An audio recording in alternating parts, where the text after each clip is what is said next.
ভারতের সভাপতিত্বে জি20 সামিট শেষ হলো রবিবার। প্রধানমন্ত্রী নরেন্দ্র মোদীর নেতৃত্বে এবারের জি20 সামিট ঘিরে যেমন কার্যত রাজ্যযজ্ঞ চলেছে নয়াদিল্লিতে, তেমনি বেশ কয়েকটি গুরুত্বপূর্ণ সিদ্ধান্ত গৃহীত হয়েছে। আর সামিটের শেষ লগ্নে আগামী বছর কোন দেশ জি20 সামিটের সভাপতিত্ব করবে সেটাও ঘোষণা করে দিলেন প্রধানমন্ত্রী নরেন্দ্র মোদী। তিনি 2024-এর জি20 সামিটের ব্যাটন ব্রাজিলের প্রেসিডেন্টের হাতে তুলে দিলেন। এদিন সামিটের শেষ লগ্নে প্রধানমন্ত্রী নরেন্দ্র মোদী আগামী বছরের জন্য জি20-র ব্যাটন ব্রাজিলের প্রেসিডেন্ট লুইজ ইনাসিও লুলা দা সিলভার হাতে তুলে দেন।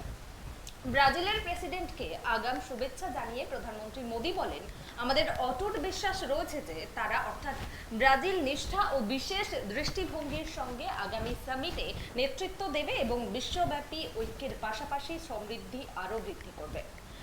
আগামী সামিটের জন্য ব্রাজিলকে ভারত সব রকম সহায়তা করবে বলেও প্রতিশ্রুতি দিয়েছেন প্রধানমন্ত্রী নরেন্দ্র মোদী। और आगे बढ़ाएगा। मैं ब्राजील के राष्ट्रपति और मेरे मित्र लुला डी सिल्वा को हार्दिक शुभकामनाएं देता हूं और मैं उनको